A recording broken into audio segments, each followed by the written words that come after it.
पद्मलोचन पंडा सामान्य अधिक भोटे विजय लाभ करें जहाँ स्वाभाविक भाव जना पड़ूला जे बीजेपी मेंटर पल्ला भारी थिला कहीं प्रथमतः बीजेपी मेंटरे तांकर नेतृत्व ठीक थिला भीतर विभेद नाला किंतु जो एनडीए मेंट कांग्रेस नेतृत्वाधीन कहते कांग्रेस नेतृत्व को नेता मैंने स्वीकार करूँ जो भी जो श्रृंखलित मेंट थिला एनडीए एवं विशृंखलित मेंट थिला इंडी मेंट तार प्रभाव लोक मान पड़ी एवं कांग्रेस नेतृत्व अभाव ही से दलर विपर्य कारण हम बोले समस्त आकलन करते एग्जिट पोल से कहे मोर आशा एनडीए मेंट बा मोदी प्रधानमंत्री और नेतृत्व को देशवासी पुणी थे स्वीकार कर नेतृत्व पुणी तृतीय थर सरकार गठन हम ओडिशा चरित्र टी अलग जदिओ ओडिशा लोक मानक मफसली बा साधारण भोटर बोली भावती किंतु प्रकृत में बहुत समय देखा ओडिशार भोटर मानकर परिपक्वता अधिक प्रायतः जदिओ उत्तर भारतीय ढंग से ओडिशार जनमत प्रभावित हुए तेबे 71 मसीह कांग्रेस को लोकसभा संख्या गरिष्ठता दे ओडिशार एक स्थानीय दल को संख्या गरिष्ठता देते ओडिशावासी स्प्लिट भोट गत थर कारण गत थर बीजेपी 8टी लोकसभा आसन जीति से अनुसार विधानसभा आसन जीति पारि नथिले एथर ओडिशा रे बीजेपी लोकसभा मोदी प्रति ओडिशा लोक मानकर दरद अच्छी समर्थन अच्छी तेणु लोकसभा रे बीजेपी भल कर बहुत भल कर आशा ठारू अधिक भल कर किंतु विधानसभा फलाफल को जब हिसाब करा जाए मत लगुच जे बीजेडी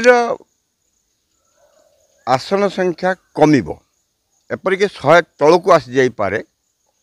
खूब जोर 80-85 भितर रही पारे एवं बीजेपी आसन संख्या बढ़ किंतु सरकार गठन पर यथेष्ट हो न पारे मत लगुच ओडिशा रे बीजेडी सरकार करिबा किंतु पांड्यान प्रभाव यथेष्ट कमिज कारण बीजेडी जो क्षति घटी ओडिशा रे ता मुख्यतः पांड्यान जो कारण ओडिशार लोके जड़े अन्य राज्यर व्यक्तिर राजनीतिक प्राधान्य को केबे सह्य करि पारिबे नाही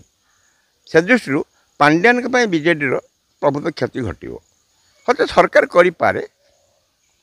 सिमुलिया एथर एक अद्भुत राजनीतिक परिस्थिति गति कर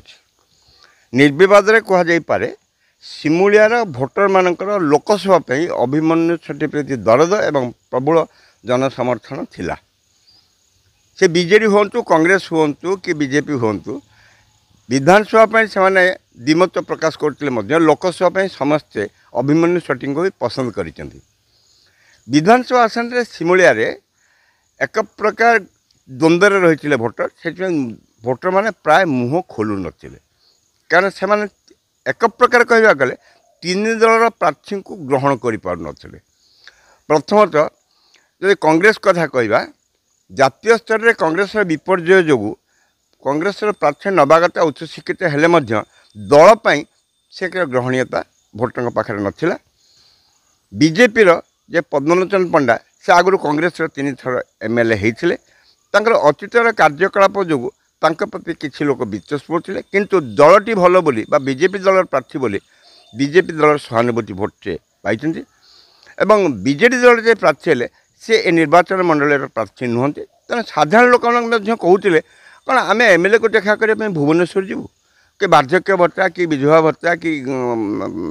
प्रधानमंत्री आवास योजना